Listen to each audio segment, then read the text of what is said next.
আসসালামু আলাইকুম দর্শক, আপনারা জানেন বাংলাদেশের সীমান্ত পরিস্থিতি এখন কিন্তু খুবই নাজুক। যে কোনো প্রান্ত থেকে বিএসএফ জোর করে কিছু লোকজনকে ঢুকিয়ে দিচ্ছে। এরা হচ্ছে ভারতের অসহায় মানুষ। তাদের মধ্যে বহুকাল আগে হয়তো বাংলাদেশ থেকে তারা গেছে। অনেকের নাম পরিচয় ঠিক মতো নেই। এই অসহায় মানুষগুলো অর্থাৎ ছিন্নমূল মানুষগুলোকে তারা ধরছে। ভারতের বিভিন্ন প্রান্তে যে ছিন্নমূল মানুষ আছে তাদেরকে জড়ো করছে, জড়ো করে তারা ঢুকাই দিচ্ছে এবং বলা হচ্ছে যে হাতে 200 টাকা, এক বোতল পানি দিয়ে ঢুকাই দিচ্ছে। কোথাও কোথাও ব্যর্থ হচ্ছে, কোথাও কোথাও আবার ঠিকই ঢুকিয়ে দিচ্ছে। মোট কথা, এটা প্রতিদিনকার একটা ঘটনা এবং এটার শেষ কোথায় শুরু আমরা দেখলাম যে 1 সপ্তাহ বা 1.5 সপ্তাহ আগে থেকে শুরু হয়েছে, কিন্তু শেষ কবে হবে এবং কতজনকে তারা ঢুকাবে এর কোনো ইয়াত্তা নেই। এর মধ্যে বোঝাই যাচ্ছে যে এই ঘটনার মধ্যে দিয়ে প্রচ্ছন্ন একটা রাজনৈতিক কৌশল আছে। অন্তর্বর্তী সরকার বা ইউনূস সরকারকে একটা চাপের মধ্যে ফেলা। একদিকে হচ্ছে বাণিজ্য অর্থনীতি নিয়ে, যে স্থলপথে বাণিজ্য অর্থাৎ কোনো ট্রাক মালামাল নিয়ে ঢুকতে পারবে না, এটা একটা চাপ। অন্যদিকে তারা পুশিন করছে নিয়মিতভাবে। দুটি খবর দেখেন, আজকে যুগান্তরে এসছে। আইন বহির্ভূতভাবে ভারতের পুশিন বাংলাদেশকে চাপে রাখার কৌশল। আরেকটি খবর হচ্ছে 3 সীমান্ত দিয়ে আরও 68 জনকে ঠেলে দিল বিএসএফ। অর্থাৎ গতকালকের এই খবর যে 68 জনকে তারা 3টা সীমান্ত দিয়ে ঠেলে দিছে। এই খবরে বলা হচ্ছে সিলেট এবং সুনামগঞ্জের 3 সীমান্ত দিয়ে আরও 68 জনকে বাংলাদেশে ঠেলে দিয়েছে সীমান্তরক্ষী বাহিনী বিএসএফ। তাহলে বোঝেন সীমান্ত এলাকায় কি একটা অবস্থা, একটা যুদ্ধ পরিস্থিতি। বিজিবি সতর্ক, সেখানকার সীমান্তের লোকজন সতর্ক এবং লালমনিরহাটে সম্ভবত ওই এরকম প্রচেষ্টা জনতা এবং বিজিবি মিলে ঠেকিয়ে দিয়েছে। বুধবার ভোরে সিলেট জৈন্তাপুর সীমান্ত দিয়ে 52 জনকে এবং সুনামগঞ্জের ছাতক সীমান্ত দিয়ে 16 জনকে ঠেলে দেওয়া হয়। এর মধ্যে পুরুষ 18, নারী 22 এবং শিশু 28।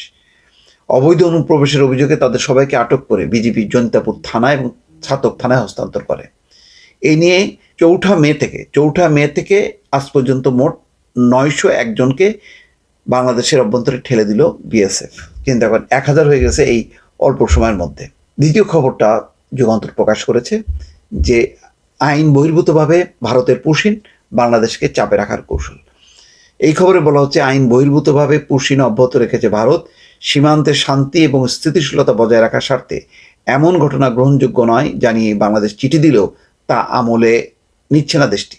স্বরাষ্ট্র উপদেষ্টা জাহাঙ্গীর আলম চৌধুরী কিন্তু পরিষ্কারভাবে বলেছেন যে আলাপ আলোচনা ছাড়া এই পুশিন কোনোভাবেই গ্রহণযোগ্য না। কিন্তু ভারত এটাতে কর্ণপাত না করে পুশিন করে যাচ্ছে নিয়মিতভাবে। বিজেপি এবং বিএসএফ এর মধ্যে দফায় দফায় পতাকা বৈঠক হলেও চোরাপথে বা বিজেপির অগোচরে পুশিনের ঘটনা বাড়ছেই, যা বাংলাদেশের অভ্যন্তরীণ নিরাপত্তার ক্ষেত্রে বড় ধরনের হুমকি বলে মনে করছেন নিরাপত্তা বিশ্লেষকরা। তারা বলছেন পুশিনের এসব ঘটনা কোনোভাবেই গ্রহণযোগ্য নয়। যাদের পুশিন করা হচ্ছে তারা কারা, কোন দেশের নাগরিক, এসবের কিছুই জানা যাচ্ছে না। এক্ষেত্রে দেশটি নিজেদের আইন এবং সংবিধানও লঙ্ঘন করছে। এরা যে বাংলাদেশের এটা বলতে পারবে যে কোথায় কোন এলাকার এদের বাড়ি, কিছুই বলতে পারবে না। তারা বলেন এটা বাংলাদেশকে চাপে রাখার একটা কৌশল। ভারত এই ধরনের কাজ অতীতেও করেছে। এই বিষয়ে ভারতের সঙ্গে আরও জোরালো আলোচনার পরামর্শ দিয়েছেন তারা। তাছাড়া পররাষ্ট্র মন্ত্রণালয় ইস্যুটি আন্তর্জাতিক মহলে তুলে ধরতে পারে বলে মনে করেন তারা। পাশাপাশি বাংলাদেশে বসবাসরত অবৈধ ভারতীয় নাগরিকদের তাদের দেশে ফেরত পাঠানোর উদ্যোগ নিতে পারে সরকার। বিজিবি তথ্য অনুসারে 7 মে থেকে এই পর্যন্ত খাগড়াছড়ি সীমান্ত দিয়ে 111, কুড়িগ্রাম 84, সিলেটে 103, মৌলভীবাজারে 331, হবিগঞ্জে 19, সুনামগঞ্জে 16, দিনাজপুর 2, চাঁপাইনবাবগঞ্জে 17, ঠাকুরগাঁয়ে 19, পঞ্চগড়ে 32, লালমনিরহাটে 75, চুয়াডাঙ্গায় 19, ঝিনাইদহে 42, কুমিল্লায় 13, ফেনীতে 39, সাতক্ষীরায় 23, মেহেরপুরে 300 সহ 975 জনকে পুশিন করেছে ভারত। এছাড়া সুন্দরবনের গহীন অরণ্যের মান্দারবাড়ি এলাকায় 78 জনকে পুশিন করা হয়েছে। দর্শক, বুঝতে পারছেন যে পরিস্থিতি কিন্তু যেহেতু তারা কর্ণপাত করছে না, তার মানে এটা চালিয়ে যাবে। এর বিপরীতে সরকারের কিছু কি আসলে করণীয় আছে নাকি সরকার হাল ছেড়ে দিয়েছে, এটি এখন প্রশ্ন। দর্শক, ভালো থাকবেন। আল্লাহ হাফেজ।